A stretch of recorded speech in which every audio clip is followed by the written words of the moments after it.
Hello everyone, Earl Henderson, Primordial Defense. Thank you for watching. I have another Monday quarterback video for you. I'm going to play this video and talk about things that are going on to better explain what's going on and talk about things that I think that are being done right and or done wrong.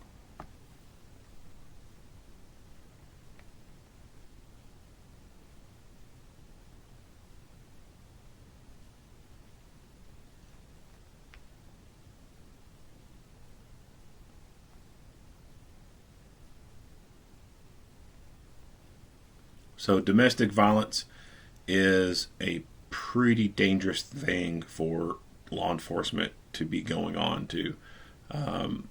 Historically, when you look at things that injure law enforcement officers and or kill them, these domestic violence incidents are some of the things that contribute to those numbers. So when you're dealing with people who are in relationships with each other, there's that thing called love involved. When things start going bad, a person's emotions can be very strong, and when they're in this emotional distress, it can be very debilitating for them. They can do things that they ordinarily would not do, think things they would not ordinarily think. They would even have the ability to, when they're not going through this thing, be shown an incident that is similar to what they've gone through, and they would be able to recognize at that what's going on is wrong. That hey, like this is not normal. That they should not be doing that.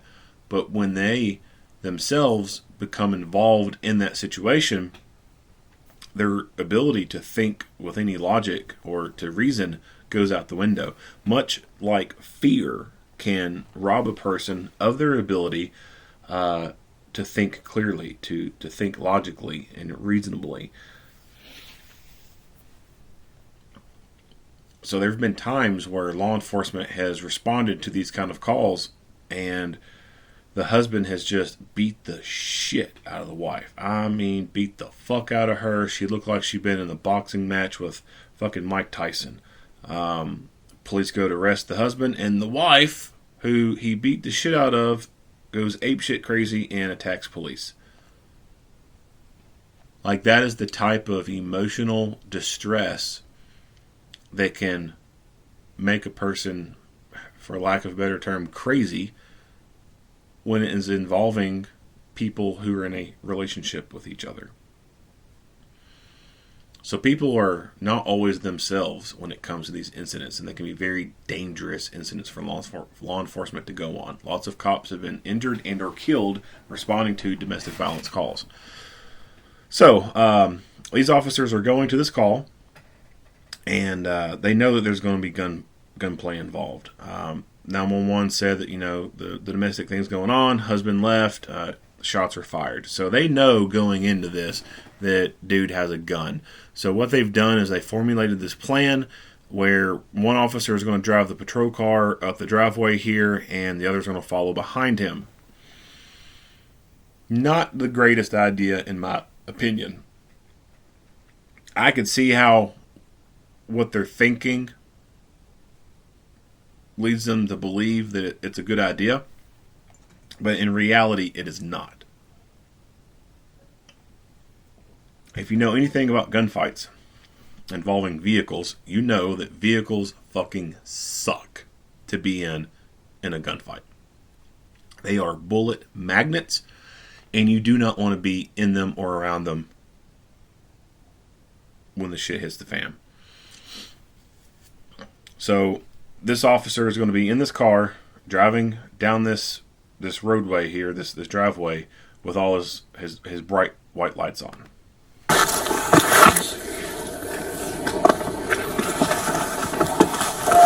You driving? I'm driving.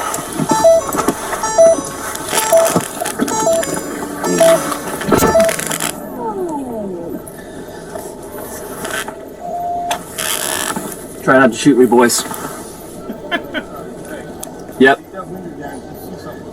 Yep.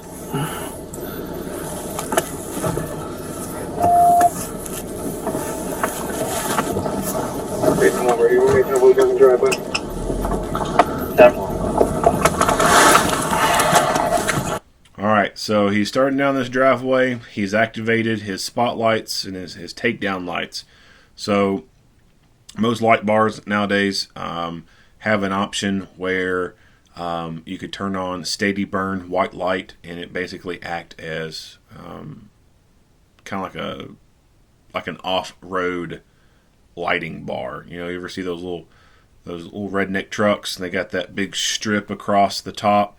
It's a bright ass fucking LED bar. It's just meant for lighting up a trail.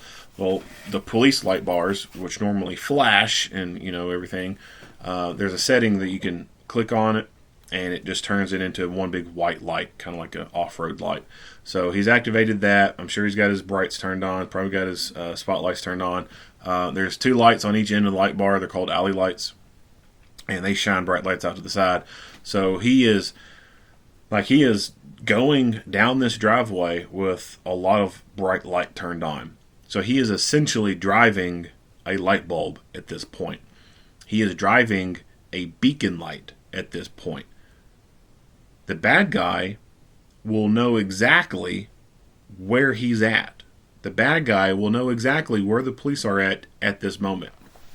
And if the bad guy wanted to, and he had a capable weapon of doing it, he could set his sights up on this vehicle and just unleash fucking hell on this patrol car. And the officer, he may get lucky, be able to dismount from the vehicle and run off into the woods to get cover, or just, smash the accelerator and drive off the X and not be shot. That's if he's lucky. Could be he's not so lucky, and those rounds punch through the light skin of that vehicle and hit him. So vehicles suck for cover. The only thing with a vehicle that is going to stop a bullet is going to be the engine. The engine block will stop all small arms fire. There's not a small arms bullet that I know of that can punch all the way through an engine block. The drivetrain of a vehicle is usually, it's hard, thick metal, like the transmission case and the axles. Like, those are going to stop bullets, but those are very small as well. So the only big thing that, most of your body can get behind is that engine block. Now, the rest of the vehicle, bullets are going to pass through it super, super easy. 22 long rifle, 9mm, 380 will all go through a car door with no problem and make it through the second car door or go into it with no problem. Depending on where they hit, the inside of a car door has different stuff inside of it. So depending on how that bullet hits that door and what's it passing through on the inside or what it's not passing through, something like a 22 long rifle could literally be fired through the driver's side door and it make it all the way through the passenger side door as well. So they don't stop bullets very well. The windshields, the side windows, they don't stop bullets. They pass right through them. A car is just not something you want to be in during a gunfight because the bullets go through them so easy. And a lot of people, they don't understand this because they have not seen it before. They have not done these things before. And a lot of people base what they know off of Hollywood, what they see in a movie. That's where their facts come from. That's what they believe. Like this whole thing about silencers. A lot of people truly, legitimately believe that a silencer really does silence a gun. That it's like a pew pew pew, like silent fucking noise. When in reality, it's not that at all. They're still fucking loud. You can put a silencer on a rifle and it's loud as fuck. It's hearing safe. Roughly hearing safe, but it's still loud as shit. You still hear that damn thing. So a lot of people think that cars are good places of cover, and they're not. They suck. So he is driving a death box, in my opinion, and this is not a good tactic to do. What they should have done, in my opinion, is leave the cars there at the end of the driveway, get their rifles out, and just start walking up this sidewalk, start walking up this driveway in complete darkness. Don't even use the flashlights to start looking around. Just pace themselves out, like they're on a patrol, like a small unit tactic kind of thing, and head up this driveway and get to where they need to go. This is just opening up to them the likelihood of being ambushed, and you don't want to be on the receiving end of an ambush. You don't want to be on the receiving end of someone initiating contact on you. It's always best if you can initiate contact on them, because now they have to react to you. This is where night vision would be very, very useful, be very advantageous for them. And night vision is gaining some popularity. Night vision is becoming a little bit more affordable for some people, but it's still at a price point where it is cost prohibitive for many people. Many people just simply cannot afford just one night vision monocular. They're expensive, especially for, what they make in their salary, which, law enforcement is not the greatest paying job in the world. There's a lot of places where it's between $12 and $14 an hour, $15 an hour. That's not a whole lot of money working in law enforcement. And you got a family, wife, kids, all that shit. Yeah, you're stretched thin, just like everybody else is stretched thin. So you don't have that extra cash flow to go out and buy a $4,000 night vision unit. So I understand how a lot of people just don't have this stuff. But it is gaining popularity, and more people are getting them. Agencies are slowly acquiring them through the, I don't think it's called this anymore, but it's called DRMO. I forgot what DRMO stands for. Basically, DRMO is where the Department of Defense has all these extra items that they want to surplus, and they just transfer it to other governmental agencies. So let's say the U.S. Army has 20 Humvee trucks that they want to get rid of. Well, those can go on the DRMO list, and the Department of Defense could end up giving those out to fire departments or law enforcement agencies and just give it to them outright. Like, they ain't got to pay nothing, they just hand it to them, and it goes into other U.S. government ownership, so to speak. So night vision is one of those things that can fall under that. So there have been agencies that have benefited from the DRMO program. They've acquired night vision from the Department of Defense that is older, being replaced by newer stuff. Other agencies have gotten this stuff on grants, and other agencies have been able to budget for it.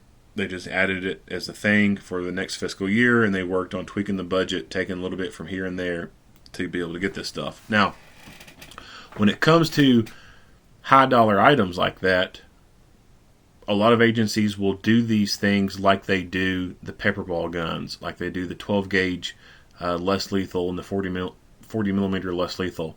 Not everybody gets it. Only a few people get it. So agencies who've been able to afford like thermal cameras, they may only be able to afford like maybe 4 or 5 of them.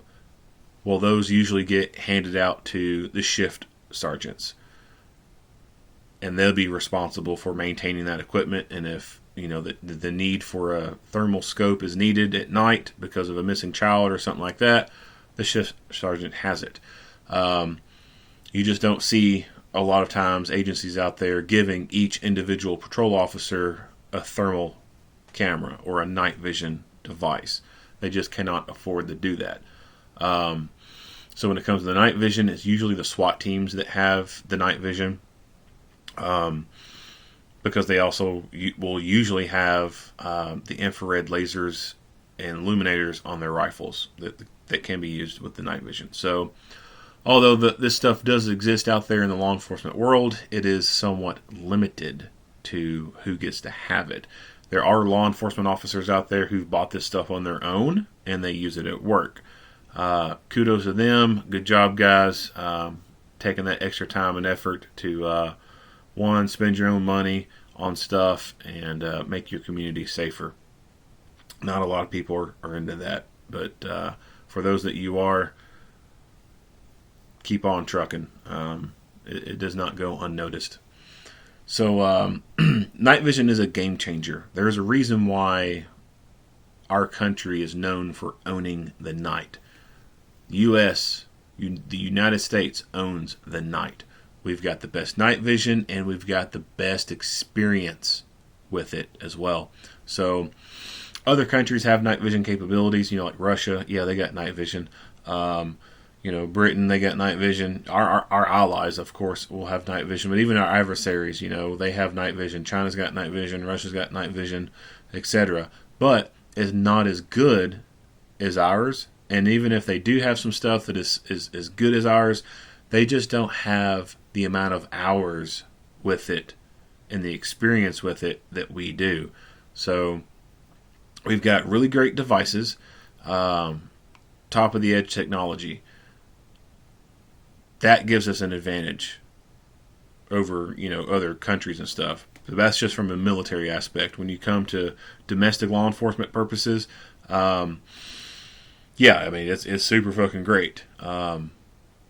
The experience that we have with night vision altogether, I think, outperforms or it overdoes everyone else. So our country has been at war since after 9/11. So started off Afghanistan, then going into Iraq. We've had a long period of time where we've been fighting. We've been perfecting some things. Tourniquets is a great example of that. So here in the U.S., as far as domestic EMS goes, for the longest time, a tourniquet was seen as something that it was as a last resort. Like I remember being in EMT school, and a tourniquet was preached as something that was a last resort kind of thing. Well, several years of warfare, over a decade of warfare, we have seen that that's not true. That's not right. The idea back then was tourniquets, you put a tourniquet on, you're most likely going to lose the limb. Today we know that's not true. Today we know that you can put a tourniquet on and it'd be on someone for over an hour and they still get to keep the limb. So a lot of myths have been debunked and a lot of things have been learned, and that has changed SOPs, SOGs, TTPs, whatever. Standard operating guidelines, standard operating procedures, tactics, techniques, protocols. Same with night vision. So over the years, learning stuff, just looking through tubes and fighting with tubes, we figured some things out. And that is working knowledge that makes it unique for us, because this is not just stuff that you can go readily look at in a book somewhere. You can't go Google a bunch of shit about night vision tactics and everything and see a whole lot. This is stuff that is passed along to people in person and in classes that just doesn't really make it to a written form that is easily searchable on the internet. And because it's a unique thing, it's just not a very widespread thing. So the knowledge and everything, we have groups of people in this country who are basically subject matter experts with night vision, and they have a level of experience and knowledge that nobody else in the world can touch. They have X amount of hours looking through night vision, shooting people through night vision, navigating through night vision, starting IV lines on people with night vision, doing everything through fucking night vision, right? They have so many hours doing that. And they're untouchable with other people across the globe. I mean, you can't find people like that in China. You can't find people like that in Russia. They have not, for the last fucking, 2 decades, they have not been at warfare like we have. So although they may have some degree of good technology, they just don't have the people who know what the fuck they're doing to be able to develop good tactics and everything based off years of experience. They don't have people who can pass on this different knowledge to someone about the night vision, like just little things, little tips and tricks on how to be more effective at, walking around with night vision on, fighting with night vision on, etc. So we own the night, and there's a reason why. We got great fucking equipment, and we got lots of ass time using this shit. So agencies out there are getting this stuff slowly, and some individuals are out there getting this stuff slowly. The thing that's stopping it from happening on a major level is the price. Like they're not cheap. They're really not. They've gotten cheaper over the years, but they're still, $4,000 for one tube is pretty fucking expensive. Hopefully, the next few years, some of these prices can go down, and more agencies and officers can hold this stuff and make them more capable at night. So, if these officers had night vision, what would they be able to do? Well, one, they would be able to walk down this driveway wearing night vision goggles, and the bad guy would never see them. Would never even know that they were there unless they broke light discipline or noise discipline. They could literally be walking through this driveway like fucking ghosts. Dude would not know they were there. But they would likely detect him way before he would ever detect them. So they would see him first. If they had infrared lasers on their rifles or other night vision capable devices on their rifles, they could not only spot him first, but they could aim their weapons at him, and he would never know that A, they're looking at him, B, they got weapons pointed at him, and those weapons being pointed at him are very accurately aimed at him. He would never know that a laser beam is sitting right on his chest. He would have no fucking clue whatsoever. The only time he would ever know that they were there is when they started issuing verbal commands. Or, like I said, they broke light discipline or noise discipline. Thermals. So, thermals is a great thing as well.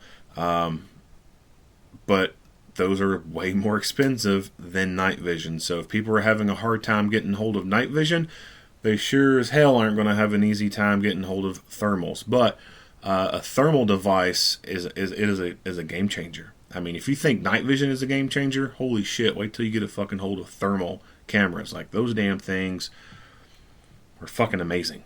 So night vision is cool. It does give you a great advantage, but there are also some limitations with night vision. So this scenery right here, where he's in the driveway right here, and bright lights are turned on. So in your naked eye, when you shine a flashlight around, you get some reflection off some things, and then the light that you hit that casts shadows off objects. Right? So you put your light on a tree. Behind that tree, there's going to be a big fucking shadow. The moon shining light down on a full moon night you can see the shadow of a tree, right? Night vision just amplifies light thousands of times. So you're still going to have those same effects. That moonlight that's shining down that you can't see the tree shadows very well with your naked eye, you're going to see those with night vision. So the moonlight shining down on Earth will cast shadows on the ground. Your infrared devices that you're shining around, the infrared flashlight that you're shining around, it's just like a flashlight with your naked eye. It's going to reflect light back off certain objects, and it's going to cast shadows. So night vision is great, but there are limitations with it, and you could literally be looking at a person and not even know they're there. They're standing still, they're in a shadow, and then just the night vision view itself, it's kind of that somewhat grainy kind of view on it. It's just people can, as long as they stand still, they can blend in to the environment, and you wouldn't really readily notice that they were there. And if they're in a shadowy spot, you sure as fuck ain't going to notice they're there unless you shine an infrared light into that spot. And even then, depending on the foliage and everything, you still may not even be able to see them very well. Thermal cameras, nope. That's a completely different spectrum, and it's a completely different ball game. Now, you can in a way hide from thermal, but it's not as easy as people some people make it out to be. You can more easily hide from a person with night vision than you can a person with thermal device. So, if you're just set up with night vision, yeah, that's a good working way of doing it. That's a cheap way of doing it. If you can operate off of thermals, then that's even better. Like a great setup would be to have a thermal monocular that you could wear on your head, walk around with it, and then thermal device on a rifle. There's no hiding from that, and that's just, it just makes it super, super, super fucking accurate. But night vision is more cost effective, and there's just more with that.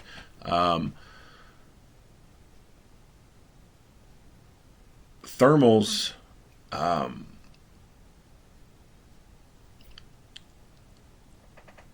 thermal technology is not always how movies portray it to be. So, as I said earlier, Hollywood makes up a bunch of shit. And although thermal's great, it's not like how movies make it out to be sometimes. There are limitations with thermal. One, you can't see through glass with them. With night vision, you can see through glass. Thermal, you can't. Glass acts like a mirror for thermal. So if you're standing, outside a house and the windows or the blinds are open and you're looking through the windows with night vision, you're going to see inside that house. If you're looking at that window with thermal, you're just going to see yourself depending on the angle. If you're standing kind of in front of it, it just acts as a mirror. Water, same thing. So you can't see through water with thermal. So when it comes to the environment, real foggy nights and everything, that can really decrease your ability to see very far.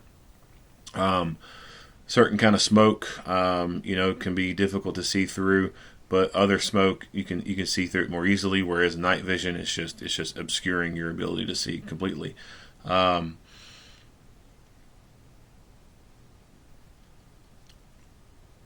environment, so the sun is releasing thermal energy, and Earth and the objects on it are absorbing that thermal energy and then releasing that stored energy. And each material, each thing absorbs and releases it differently. So you can literally look at an environment and it just basically look like a black and white photo, right? And based off some of the things in the environment, the contrast and everything, you may have to tweak the settings on the camera to get the best view possible. But for the most part, on either setting, you're going to see pretty much most of everything. and there's no shadows involved like there is with night vision. It's just, I mean, it's just like I said, it's like a black and white image, and you have hot black or hot white. So hot black, everything that's warm is going to have a black shade to it. Hot white, everything that's hot or warm is going to have a whiter shade to it. So several years ago, the older I get, the more that hurts when I say several years ago. Then I think about how long it was. So back in the 2000s, I wrote a grant for our agency for a thermal imaging camera. It was a Bullard TacSight SE35. It was a tactical camera. It looks similar to a firefighter camera. So firefighters use thermal cameras as well to do search and rescue inside houses. So inside a house, it's full of smoke, and that smoke you can see through with the thermal camera. And firefighters will use the thermal cameras to go look for people, because when they turn their flashlights on inside a house that's on fire and there's smoke in it, I mean, it's just like driving down a foggy road at night and you turn your bright lights on. Like, all you see is that fucking smoke right in front of your face. Well, the thermal cameras allow them to see a little bit deeper and find victims. So Bullard also makes cameras for fire departments. So it looked very similar in design to a firefighter camera, but it was a law enforcement model, and so it had the ability to see a lot further with more clarity. With firefighter cameras, you don't need to see very far with them. You just need to see up close. So how they worked was a little bit different, but for the most part, the case and everything was practically the same.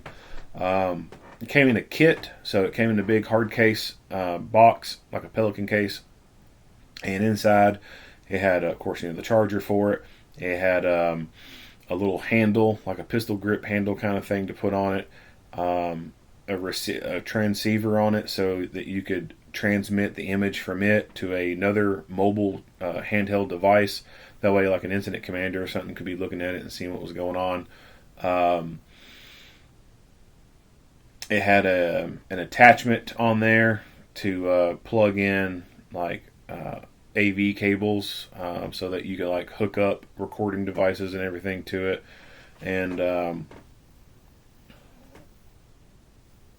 that was for like surveillance purposes or whatever.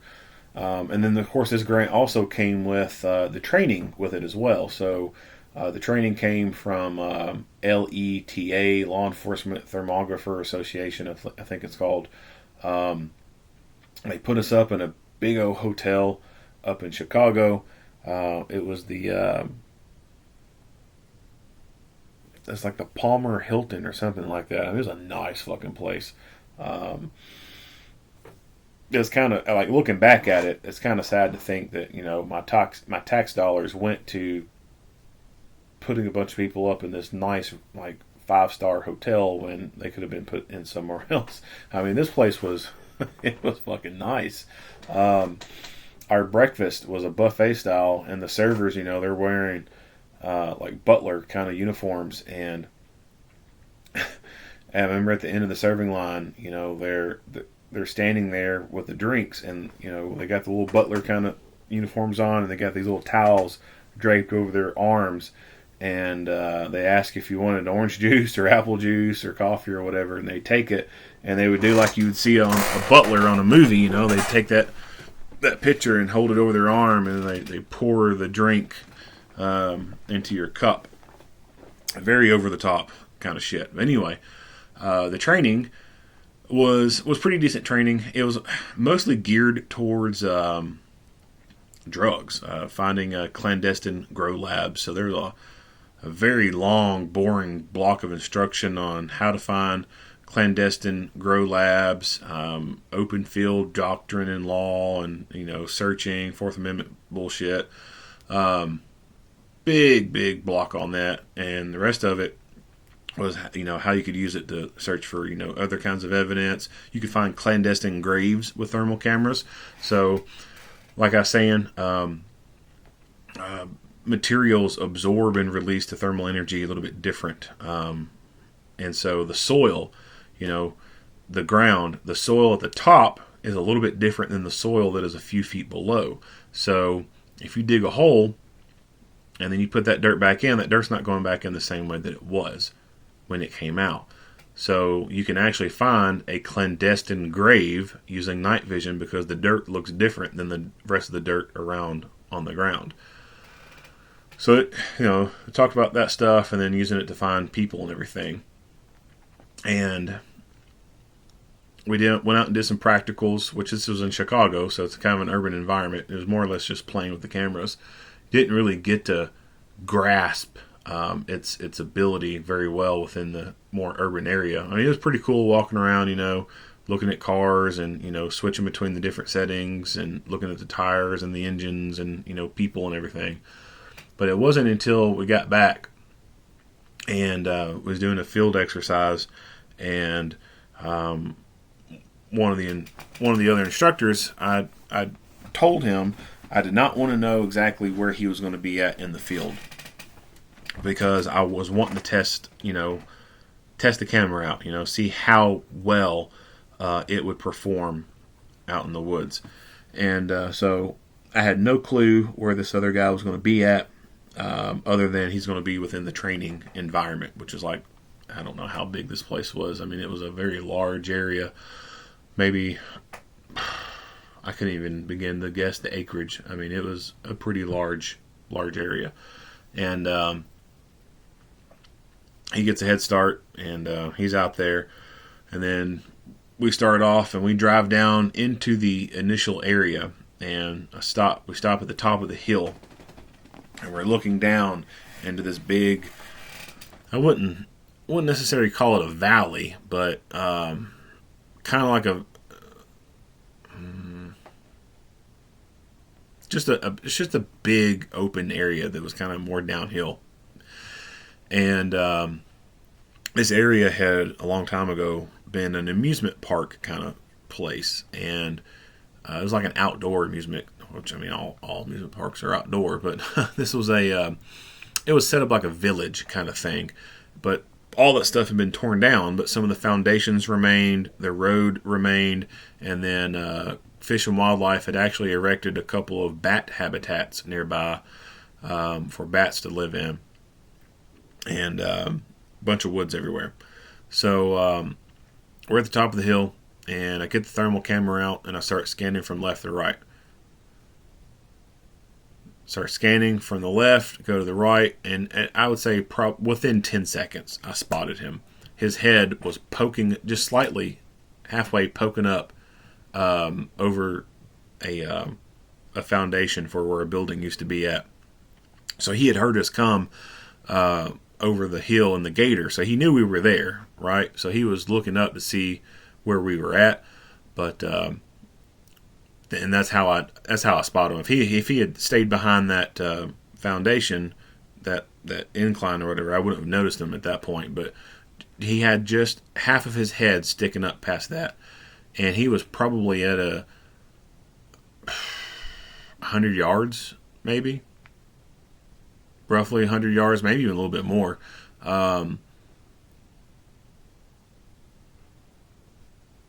Yeah, he was probably about 200 yards or so, and like I said, just half of his head popping up past that, I was able to detect and notice that was him. So it had a zoom feature, so I zoomed in, and he was moving his head around, like he was trying to see where we were, and then I see his head dip down low, and then it dip a little bit higher, and I mean, it was super quick. Like I said, within 10 seconds, I was able to spot him. If I had been using night vision, I very most likely would not have been able to spot him at that distance, just due to the limitations of night vision itself. Now, if he had been standing on that foundation, I probably would have likely been able to see him with the night vision.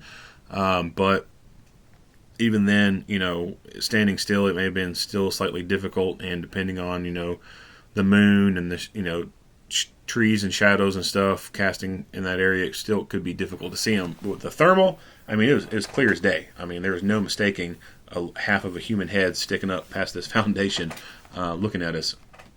And you can still make out the facial features and everything too with the thermal. So it's a great, great, great tool to be able to have. Unfortunately, they're expensive as fuck. So like that unit that I wrote that grant for, that whole complete unit was something like,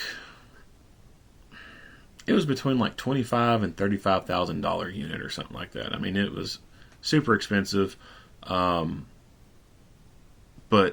the ability that it gave was just, I mean, almost priceless. Like I said, almost 200 yards away, and you see half their head poking up behind the foundation, and it's like it's stuck out like a sore thumb. Like it's super, super fucking noticeable. That capability alone is just damn near priceless. So, I could go on and on talking about night vision and thermal stuff, how good it is, different examples of it and everything. But I'll just leave it at this, that I think they would have been better off, one, if they had no night vision, been better off walking up this driveway with lights off, small unit tactic, patrol spread out, than to drive through with a vehicle that is essentially a big ass light bulb. And if they had night vision, that would have been super great to be able to have, because not only would they be able to go through there undetected, but they would be able to detect him before he could detect them, and also aim at him. And if they needed to fight him, they could do so still in complete darkness, and he would never know where the fuck they were. Wouldn't even know where the shot came from. Alright, moving on.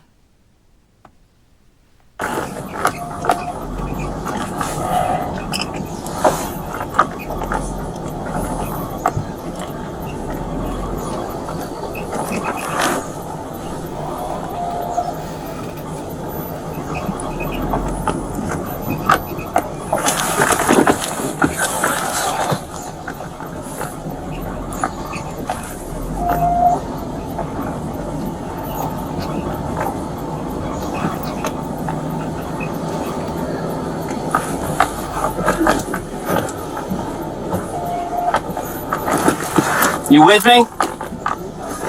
My bad.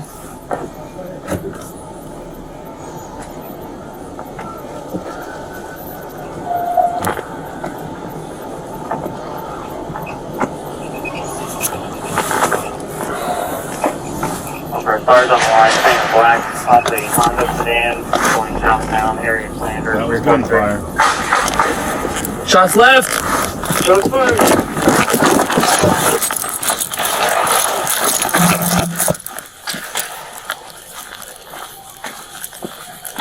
It's back up here.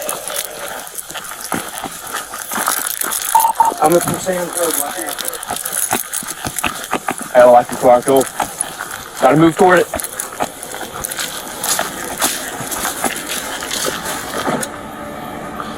Gotta move toward it.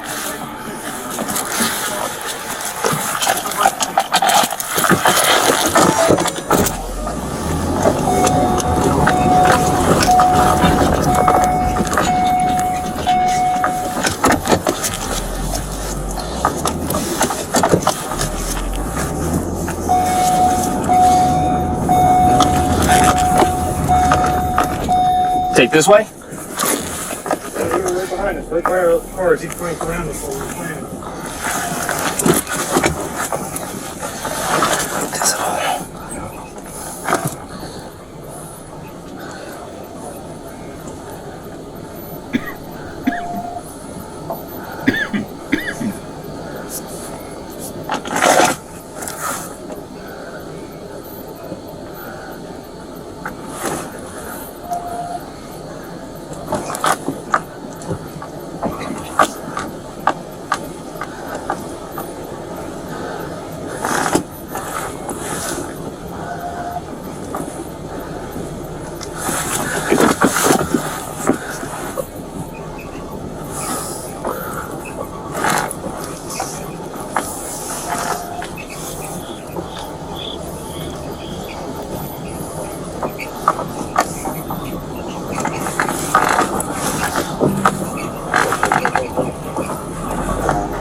You okay? So now, once he's exited this vehicle, he is extremely visible. When you think about low-light tactics, and I kind of alluded to this earlier about how they were driving essentially a light bulb up this driveway, and the bad guy could see them every moment. When you think about nighttime and using a flashlight can be like a beacon for that third person. Imagine you were in an area that was about the size of 2 football fields put side to side, and there could be various things out there, like some shrubs and tall grass and whatever. But you could stand on one side and kind of look around and see most of this, area. There's about 2 football fields in size, side to side. You got a good flashlight, and you start scanning from left to right. Someone who is out there in that open area is going to know exactly where you are the moment you turn that light on. Not only are they going to know exactly where you are, but they're going to know what you're looking at and what you are not looking at. Like, you ever watched the movies or the cartoons where someone's doing a prison break and they get out into the yard area and there's the big spotlight on the watchtower and it's going from left to right really slow, and it passes them and keeps on going, and then they get up and they run for a little bit and they go drop in behind something, and then another spotlight comes by really slow, passes them, and then they get up and they run to another spot, drop down, take cover, and the spotlight comes back through. That's one of probably the best visual illustrations that I could verbally describe, that most people have probably seen some rendition of and would understand that concept. If you've ever been outside playing flashlight tag, or if you were ever a juvenile and was out doing shit you weren't supposed to be doing, the police came out and they had their spotlights turned on, like, you understand that concept of what they're looking at and what they're not looking at. So when to fucking run in between houses, when to run through the yards, and when not to, based off wherever that light is pointing at. So, for one, of course, the bad guy knows exactly where he's at right now because he's driving a big-ass light bulb. And now, two, once he's gotten out of that vehicle, he's now illuminated by this bright-ass fucking spotlight. That's an alley light on the side of that light bar. And to the front of the light bar, he has all the other takedowns activated. He is fully illuminated at this point. If the bad guy was over here in this tree line right here and had a rifle, well, this officer's not going to see this dude in the tree line over there. But that dude can see him very clearly because he's very well illuminated by this light. And he can set sights up on him and fucking shoot his ass. So, in something like this, you would probably want to consider killing those lights, turning those lights off. And if you suspect that someone could be in this area, just keep that spotlight on the A-pillar turned on and pointed in that direction.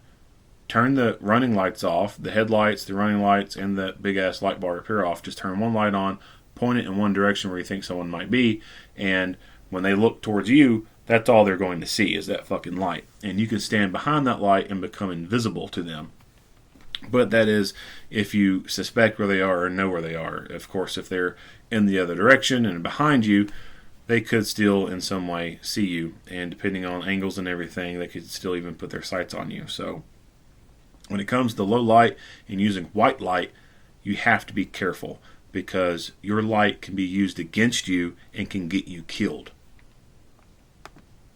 What? Stay in your house and lock the door. Someone has a weapon. You just stay in the house and lock the door. So he's telling the people inside the house that there's someone with a gun and for them to stay inside and lock the door. For the regular citizens out there who may be watching, home defense, right? So the scenarios like this exist. You could be asleep at home one night. It'd be very late in the evening one night, and then you notice a bunch of lights outside, and come to find out it's the police, and they're looking for someone who is wanted. Hopefully, that's the only experience that you get to experience. Hopefully, you don't meet the criminal first. So you never know when there are bad guys lurking around, and so many people fall victim to believing that just because they're home, they're safe. You're no more safe at home than you are at Walmart. Home is not really a safe space. It's not a safe zone. You can still be at risk and be in danger at home. So this is why you should always keep your doors locked. Always make sure your windows are locked. Because there could be someone who is trying to evade the police, and they come across your house, and if your front door is always left unlocked, your back door is always left unlocked, your garage door is always open, and then the door that's leading from the garage into your house is unlocked, they can very easily come in that way and get you by surprise, take you hostage, rob you of your vehicle, your possessions, etc., to help further them escape from the police. So it's especially important that when you're home, you still maintain some vigilance. You still maintain some level of alertness. Now, it's impossible to always stay 100% hyper vigilant and alert and everything. Like, that's mentally taxing. You do have to relax to some extent, and home is a place that you can do that, but you cannot 100% let yourself go and go into condition white, because anything can happen, and like I said, you're no safer at home than you are when you're at Walmart. And this is a great example of that.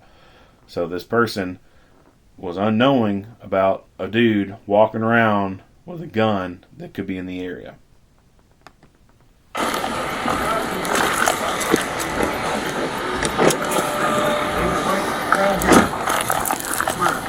It came from this direction, woods here. Where's we had a car there? That's where our victim called from. Dog. This house, the residents just came out because they heard shots. I told them to keep the door locked.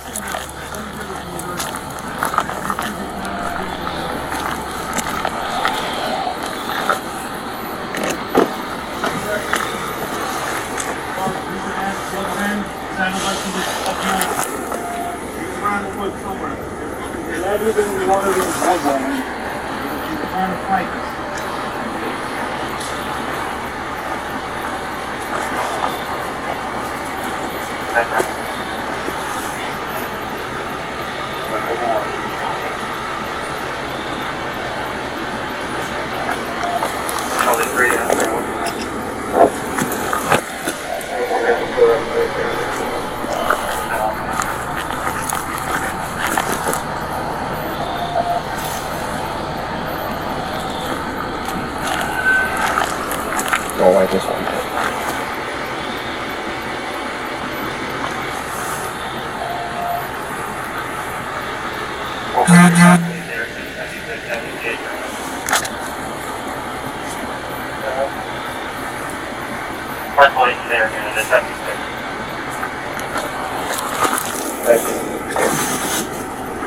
It's on my car.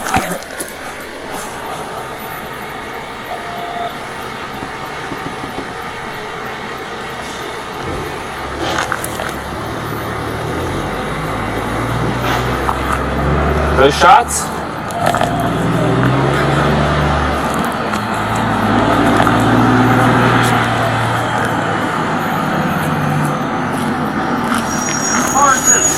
Me?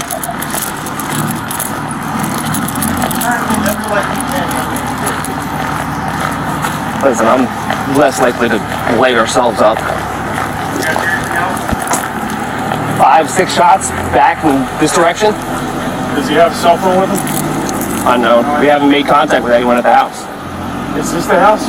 No, this is. We believe it's down here on the left. So the house is all the way down the driveway. We were riding. We were using the car as a barricade, getting through this narrow part, walking it down, and that's when we heard shots behind us and in this direction. So at that point, we turned around and came back toward where fire was.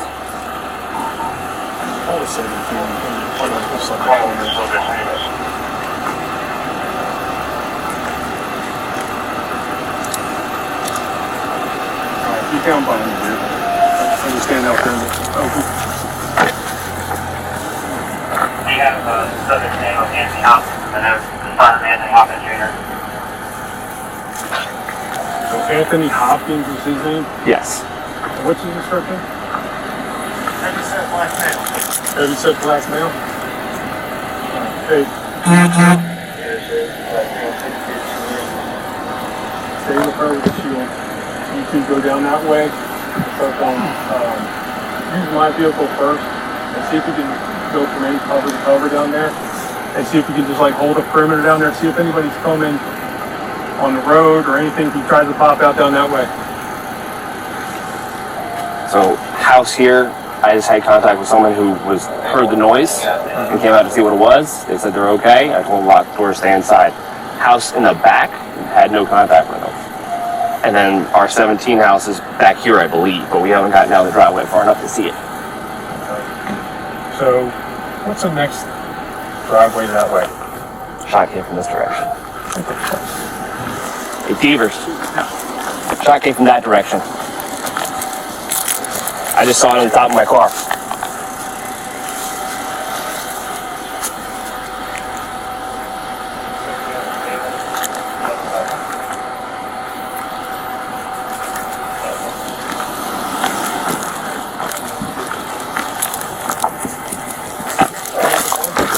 I just see one there. I don't see more.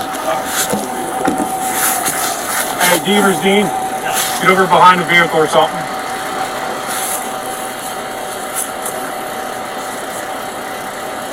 Hey, make that Damon. There's a shot inside. There's a shot on the vehicle. So it's coming from over there. Get behind the vehicle.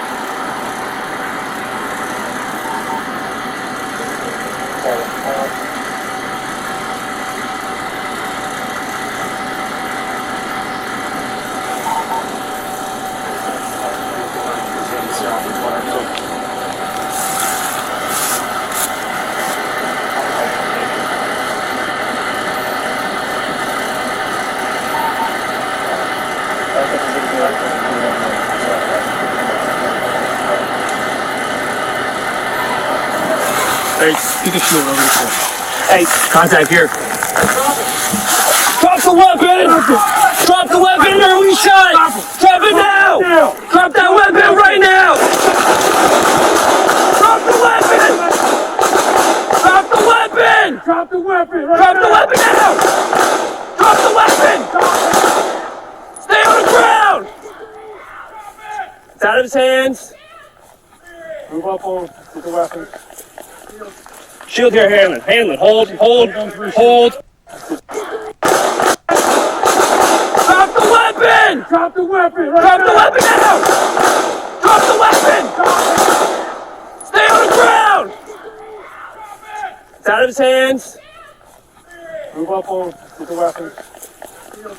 Shield here, Hanlon. Hanlon, hold. Hold on for the shield. Do not move! Do not move!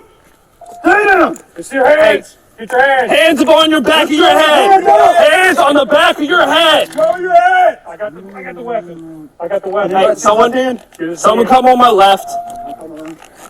Hey, Dean. You a holster? There you go, hands. Left hand clear? Yeah, his hands are above his His head. hands. Put your hands on the back of your head. Hand's empty. That hand's empty. All right, Good. go ahead, hands. Good. Go on. Get on. Get on. Get your hands. Hands.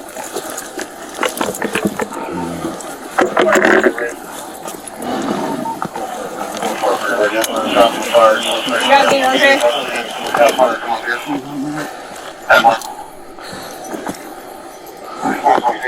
Anybody got next there? Yep.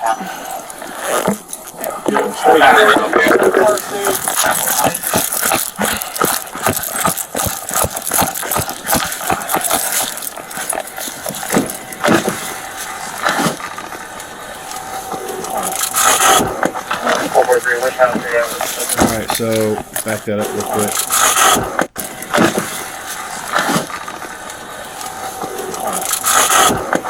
All right, so that Velcro noise that you were hearing, that I believe is, of course, his med kit, and he has that stowed on the headrest of the passenger seat. So that is another great place to be able to put medical equipment. You can get these kits where it basically puts a Velcro placard strapped around the headrest of your passenger seat, and then your med kit itself has Velcro on the back of it. You slap that Velcro on there, it mates together, and sometimes there's a little strap that goes over the top of it to really cinch it in place and keep it there. And all you got to do is hit that release buckle and then just rip the med bag away and then go with it. That's a great setup if you know that you are not likely to ever have passengers in your vehicle or not be operating as a two-man car. Not every agency is the same. Some agencies it's two-man cars. Some agencies, you may be more likely to have a rider in the vehicle up front. So that option may not be very viable. But if you are in a vehicle that you are not going to be having passengers up front very often, if not at all, then that's a good option, is to have that med kit right up there. It's in the cab up there with you. You know exactly where it's at. You can reach over, unclick it, rip it, and go.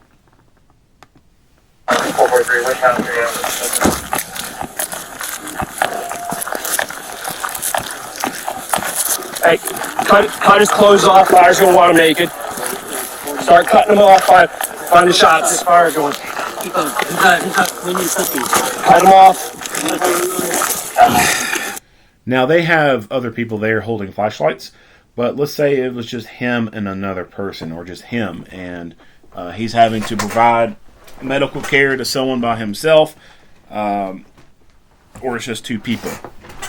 Once you start going hands-on with a person, you're likely to get blood on your hands, and so then handling your equipment causes your equipment to then become contaminated.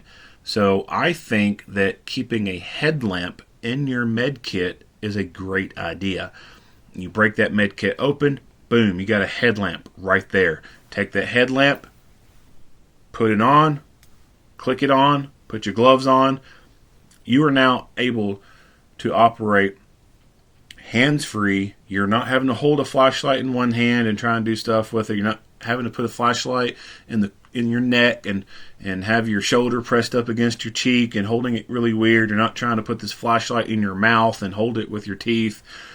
Trying to tuck it in your armpit or like set it on something to cast light down on you, some weird concoction, whatever.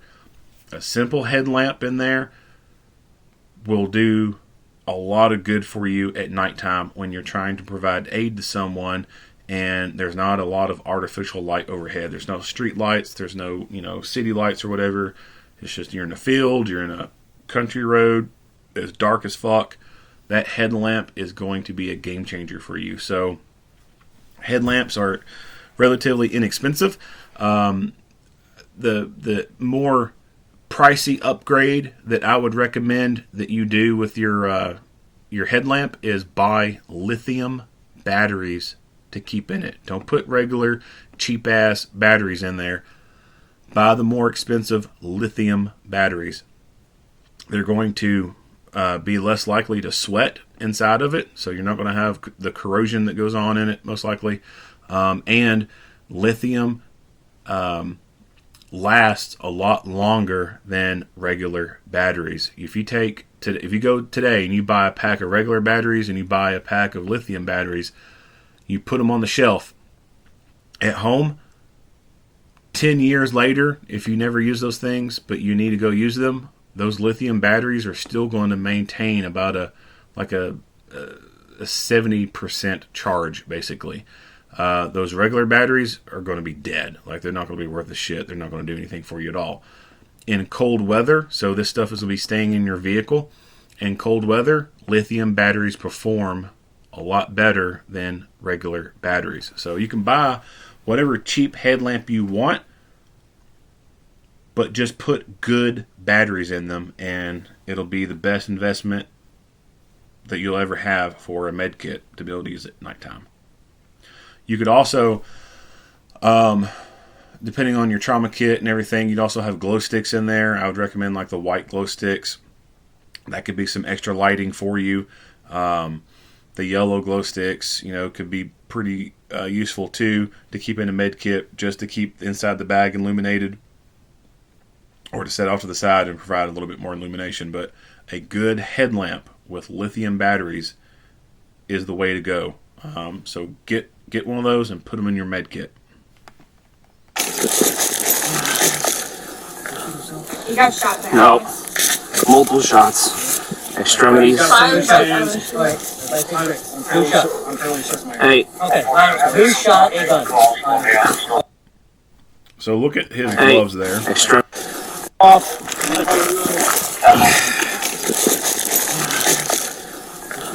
You got shot there. No. So I like to set my gloves right in the open inside a bag. So when I crack that bag open, I've got gloves right there in front of me to grab. They're not tucked into anything. They're just right there, laying in the top. Gloves, if you watch how they're kind of stuck together. Multiple shots. So that's pretty typical when you have gloves being stored in something for a long period of time. If you're going to be keeping your med kit in the car, and the car stays outside and it heats up during the day in direct sunlight, etc., I think that once a quarter or so, you should probably look at switching gloves out. If not then at least once a year, switch those gloves out, because they can get like that.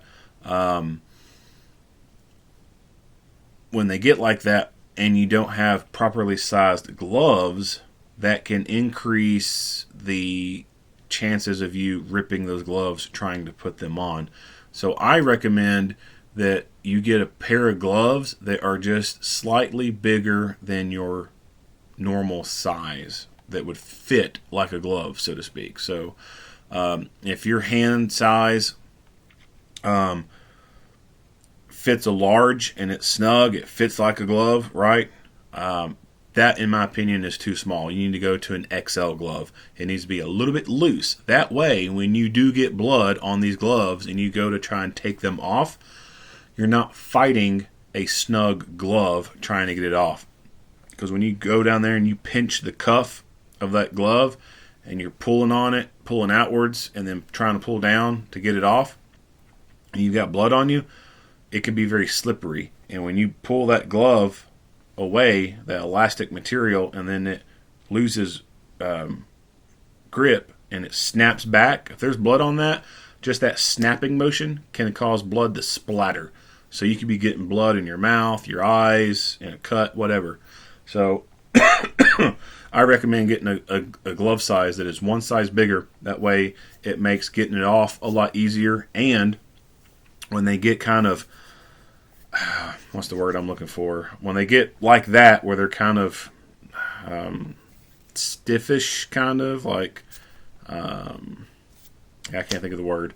But when they get like that, and then you're trying to slide them on and get them on, if they're already snug and they're like that, then it increases the likelihood of them ripping. So if you get a size that's a little bit bigger and the glove is like that, you can slip it on and there's a less chance of it ripping on you. And if all you got is just those, pair of gloves and that med kit and they rip on you, well, then you're fucked.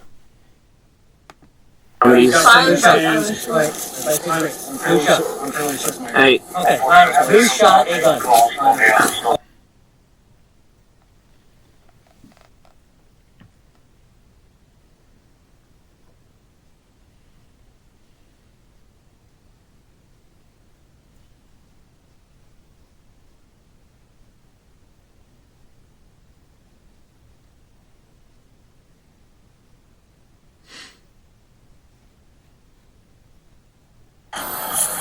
There's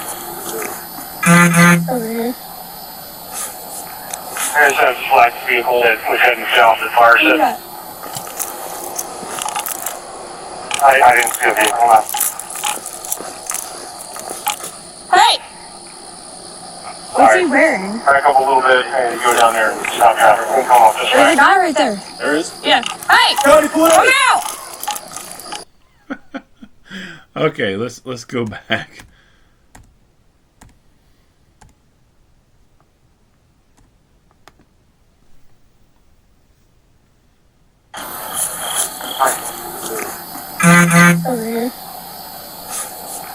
There's a black vehicle that was heading south at fire set. So what she says, who's that? I didn't see a vehicle. No. Hey! What's he wearing? Back up a little bit and go down there and stop traffic. We'll come off this There's way. a guy right there. There is? Yeah. Hey! So it seems like to me she saw this guy because she said, who's that? And then she calls out, hey. Then turns around and is like, what's the description? And then says, well, there's a guy over there. Like, hello? What the fuck? Like, the first time you saw this motherfucker, laid eyes on him, it should have been instantaneous. Gun pointed at him, alerting other people, giving verbal commands. Show me your hands. He's right over here. Whatever. It should not be that. The minute that she lowered her gun, then turned, after challenging the guy, saying, hey, lowers it and turns, and then says, what's his description? He could have set his sights on her and blasted the fuck out of her. So, and it's hard to say, because you don't know what they can see. We only see what the camera sees. We can't see what the human eye see. But based off her behaviors, where she said, who's that? And she says, hey, asks for the description, and then says, there's a guy over there. That leads me to believe that she saw him when she said, who's that? And then definitely when she says, hey. That right then and there should have been the time that she switched into fighting mode. Gun out, pressed out, front sights on that target, giving loud verbal commands, letting everyone else know you see the threat. Like, who the fuck else is going to be in there in the woods? Right? Like, it ain't Billy Bob out there looking for night crawlers. I mean, there are times where it's just by happenstance, like there's just random people in places, but the circumstances involved, it's a domestic call, shots fired, he's in the woods, you see somebody in the woods, yeah, chances are it's the motherfucker you're looking for. Time to do work when you notice them, not lollygag around and be indecisive. So that irks me a lot. I do not like that. Come out! Hands! Put your hands up! Drop it! Drop it! Drop it! Put it down! Drop it! Drop it! Get on the ground! Get on the ground! Get on the ground! Get on the ground! Now! Down! Stay down! Stay down! He's down!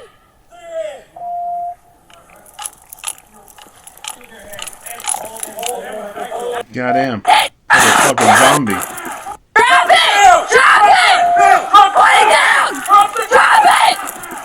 Drop it! Get on the ground! Get on the ground! Get on the ground! Get on the ground! Get on the ground now! Down! Stay down! Stay down! Man, that's like some shit in a fucking nightmare.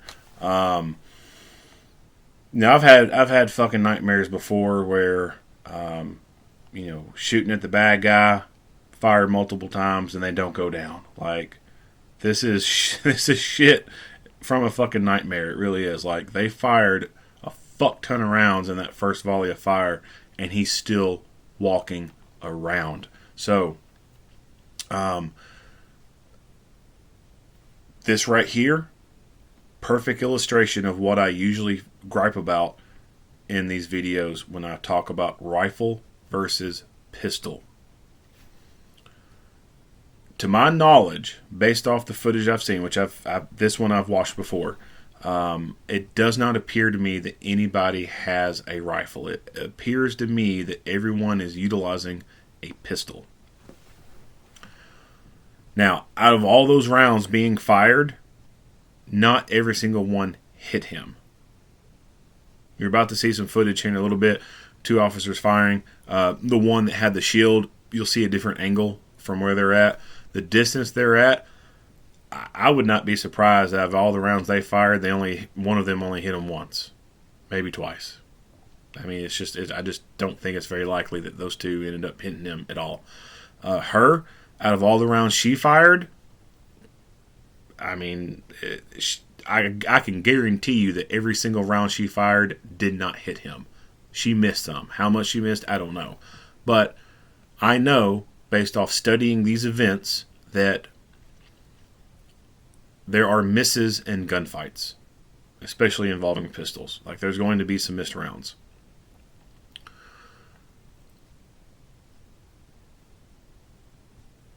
But with terminal ballistics, this is what I'm always referring to in these videos with rifle versus pistol.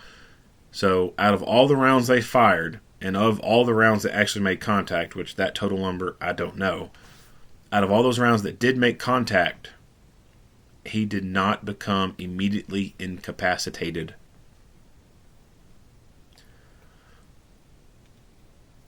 Pistols are only worn because they're comfortable and convenient, and because gunfights do not occur every single day.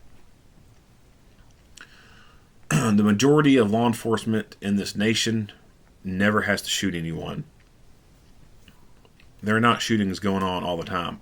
Now, when you zoom it out and you look at the entire country, you may be thinking, wow, there's a lot of shootings. You watch my channel. I mean, I try to do these videos to where I have a video release every single fucking day. When you look at it like that, you're like, wow, there's a lot of fucking shootings that go on. But when you zoom in and you go into the local areas, that's not the case. Like, think about your local police. When was the last time they were ever involved in a gunfight? And if it's been recent, when was the last time before that they were involved in a gunfight? A lot of agencies in this country just do not have many officer-involved shootings at all in their history. And there's actually some that have never had any officer-involved shootings at all. So that is partly why pistols are carried. Because day in, day out, the task involved is doing reports and talking to people. That's it. You're not fucking shooting people. You might point your gun at some people sometimes, but overall you're not shooting people. Majority of law enforcement in this country, like I said, go their entire career and never have to shoot anyone. So the pistol is there in an emergency situation when they're performing a regular task, regular routine duty, and something suddenly and rapidly happens, and it's an emergency use of deadly physical force. And because a pistol can incapacitate, it's an acceptable means of protection.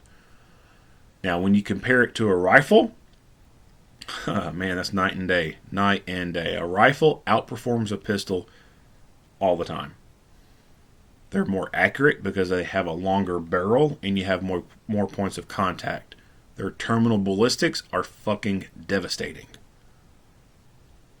If someone in this group had a rifle, they probably could have shot him 3 times and his ass would have dropped real quick. If law enforcement at the local level was getting in the gunfights all the fucking time, you would see them carrying heavier weapons, like the Mexican police. you see them riding around with belt-fed fucking machine guns. Why? Because they're more likely to get into gunfights with the cartel, and the cartel has, the same kind of weapons. So not only are they matching weapons against the cartels, but they know that bigger guns means better, superior firepower. Able to suppress the threats a lot better than using pistols. So if your local police were being involved in gunfights every single day, I would hope that they would be carrying rifles around a lot more and using them more. But based off the simple fact that just these gunfights are not happening all the time, day in, day out, it's just mundane bullshit reports and fucking talking to people. It's just not needed. Rifles are not comfortable and convenient to carry around. They aren't. Trying to carry a rifle around for just a couple hours fucking sucks. It does. Like that sling digs into your neck, hurts like shit. It's cumbersome. Like it's in the way. So pistols are carried all the time, and for a reason. But if you know that you're going to a call where there's gunplay involved, get a rifle, get a shotgun, and bring your friends who have rifles and shotguns. If you know you're going to a gunfight, bring a rifle.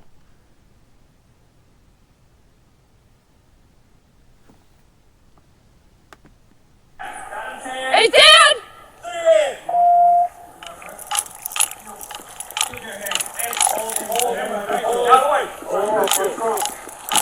Get up! It's your hands! Get your hands! Hands on your back of your head! Hands on the back of your head! Show your head! I got the weapon. Someone come on my left. So that breathing noise that you hear, that's a bad sign. I call that the death breath. If you hear someone breathing like that, they're not going to be breathing much longer.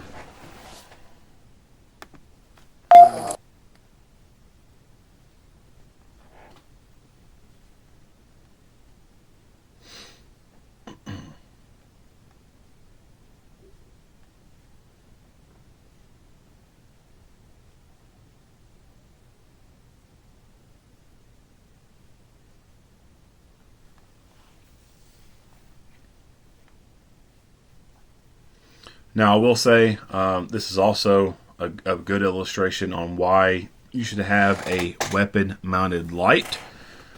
Notice the ease in which she is able to keep light on the target and then keep both hands on the gun to shoot at the target. If she was having to hold a flashlight in one hand and the gun in the other, it would not be as good as what she's able to do here. All guns need to have weapon-mounted lights.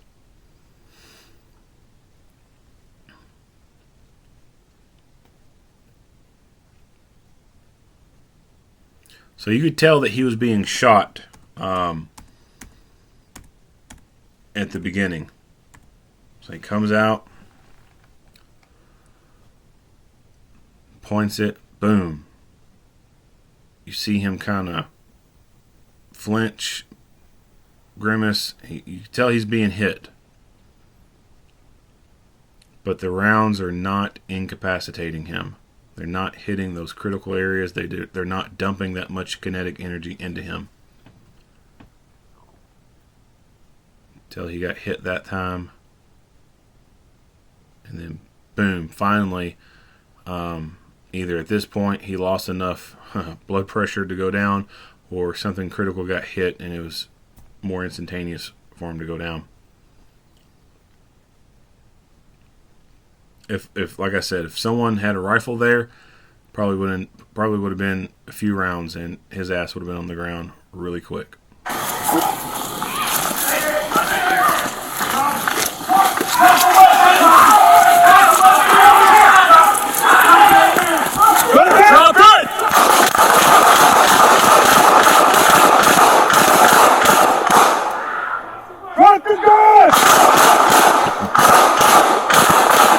I got him.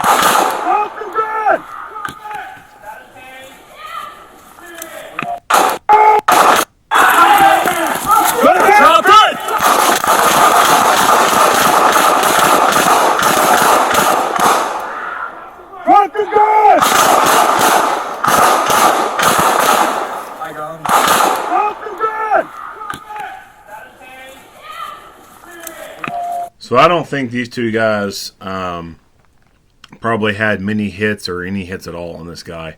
I think the people who were a lot closer were more likely to be the ones that hit him. At this distance with pistol, I mean, yeah, you can hit targets at this distance with pistol, but it's just you decrease your overall accuracy with the pistol at this distance because you have a short barrel and you only have 2 points of contact. So this officer here, this camera, he's going to be more accurate than this officer holding the shield. Why? Because this officer is only shooting one-handed. His accuracy is basically slashed in half at this point because he don't have his second hand on the gun. But even this officer here who is able to shoot two-handed, even at this distance, it's going to be difficult for him to put every round that he fired on target. So I don't know how many rounds he fired, but out of all those rounds he fired, some of them missed. I mean, I have no factual evidence to back that up, but like I said, based off the amount of research that I've done in these incidents, it's a given that he missed a couple times. Got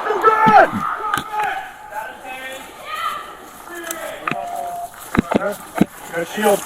Shield your hands. Hands all. Hand back. Out of the way. Cross. Do not move! Do not move!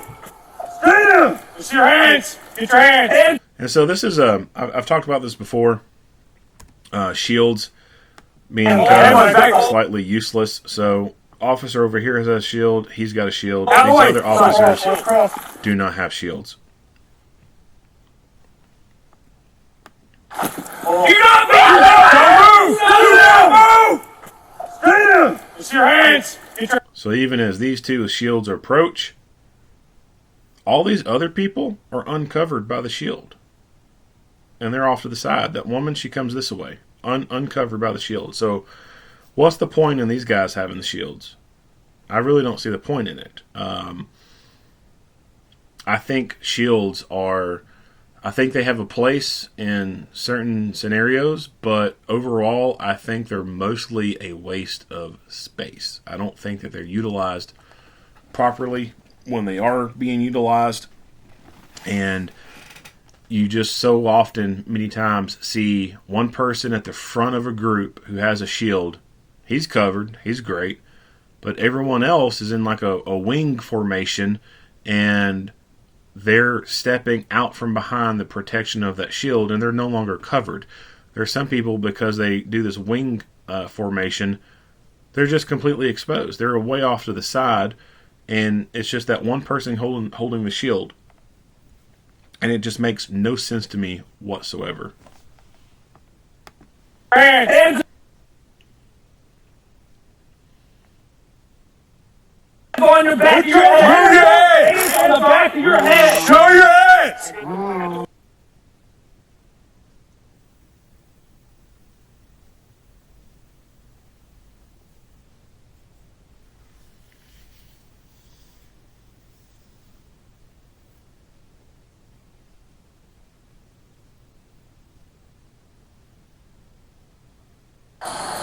See? I didn't do it.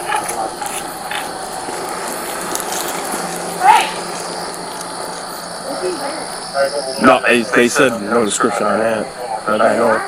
There is? Hey, county police! Hey! See your hands! See your hands! Drop it! Drop it now! Drop it! Drop the gun! Drop the gun! Drop the gun! Drop the gun!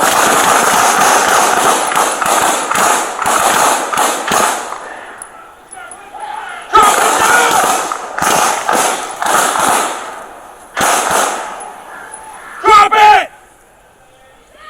See your hands!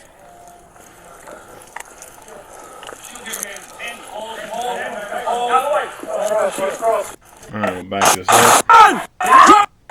But I know. No, they said no description on that. But I know. There is? Hey, county police! Hey! See your hands! See your hands! He has a weapon-mounted light on his gun, and he has a flashlight in this hand. Drop it! Drop it now! Drop it! Drop the gun!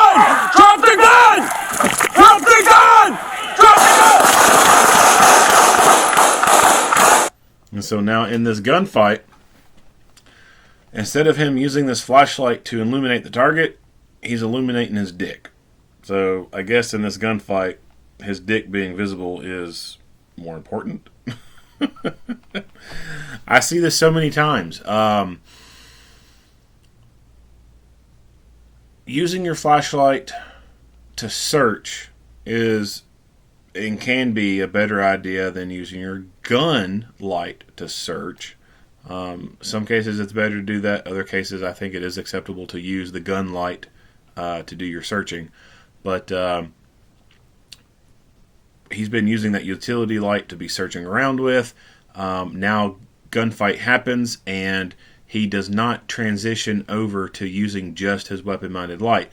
He has kept this flashlight in his hand and he's gone to shoot and he's tried to get in a two-hand grip, but he's not able to successfully get a good two-handed grip due to this flashlight being in his hand.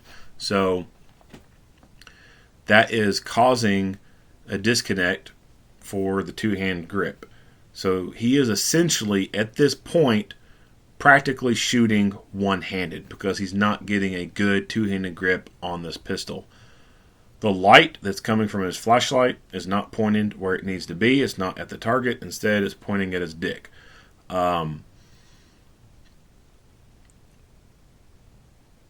With low light training, if you're going to be using your utility light for searching purposes, that's fine. But you need to train so that when, boom, the gunfight happens, you jettison that utility light from your hand and you go straight to weapon-minded light. That weapon-minded light being activated is going to give you obviously the same benefits of using the flashlight to illuminate the target. You're going to be able to see them. You're going to be able to accurately use your sights to target them, get that positive identification, know for sure they're armed or not, and just know exactly where you're aiming at and where you're shooting. And it allows you to get a good, firm, two-handed grip on your pistol. If you jettison your utility light and you move away from it, that's fine. You've got your weapon-minded light to finish the fight with. You've got your weapon-minded light to do more searching with. If you are uncomfortable or do not want to use your weapon-minded light to search into an area because you're wanting to have good gun safety, then you should have a backup fighting light on you. So when it comes to white lights, I'm a firm believer that every gun should have a weapon-mounted light. And like your gun, you're going to have a reload. You should have a backup light for your gun. Now, I don't mean like an actual weapon-mounted light, but an actual dedicated white light to use in a low light technique with your pistol in the event that there's some type of catastrophic failure with that weapon-mounted light, or you lose your primary utility light. So I've got a Streamlight. I know I forgot the model number for it. It's like HDL or HDX or something like that. That's my normal utility light. It's a little patrol light. Then I have a Surefire Fury on my belt, and that light is not used for utility purposes whatsoever. I don't use it for searching through stuff. I don't use it for looking around corners and under cars. Like, I don't use it for shit. Its sole purpose is for in the event there's some type of catastrophic failure with my weapon-mounted light, or I was a shitbag and I forgot to fucking switch out batteries and my batteries die on it. I have that Surefire Fury light with a therm ring on it. I don't know, I forgot the damn name for it. It's a little ring on there. I got that so that I can whip that out and use a low light technique for low light finding.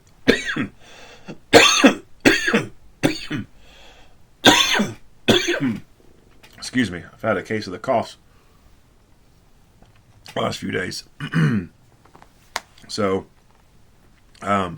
utility lights, as soon as the gunfight happens, that utility light is fucking useless to you. Get rid of it. Drop it on the ground. So if you have old flashlights that are out of service, don't get rid of those. Don't throw them away. Keep them for training purposes. You know, put some blue masking tape around them, spray paint them blue, whatever. That way everyone knows it's a training light, not an actual work light. And use that in firearms training. Use that in low light training. Have that flashlight or that utility light, and then boom, drill starts. They have to jettison that thing from their hand, go to the gun, activate weapon mounted light, and go from there. Yeah, moving on.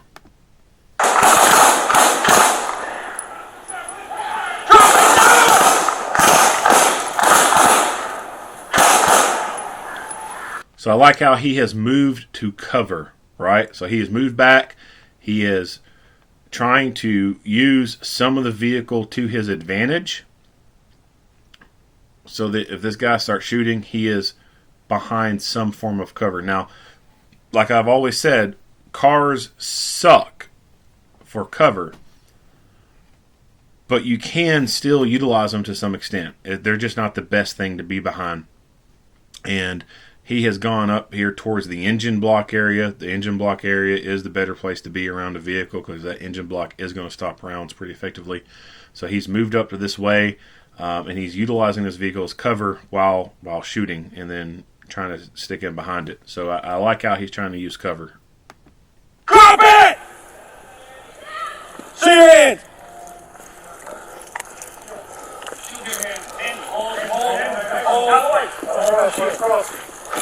Do not move! Do not move! It's your hands. Get your hands. And this, like, I don't know what the fuck this is. Like, this is not any two-handed grip that's taught anywhere. He might as well not even have this hand up at all. Like, he should just be taking this flashlight if he wants to use it and just using it to shine the light on the guy. Like, this ain't doing dick for accuracy. Hands on your back. Your hands up! Show your head. I got the weapon. I got the weapon. Show your head. Hands on your back. Your hands up! Show your head. I got the weapon. Yeah, like I said, that breathing is a bad sign. That means someone's about to die. If you like what you hear and see, go ahead and give me a like and a share. If you have not already, hit that subscribe button and stay tuned for more Monday quarterback videos. Earl Henderson, Primordial Defense. Thank you for watching.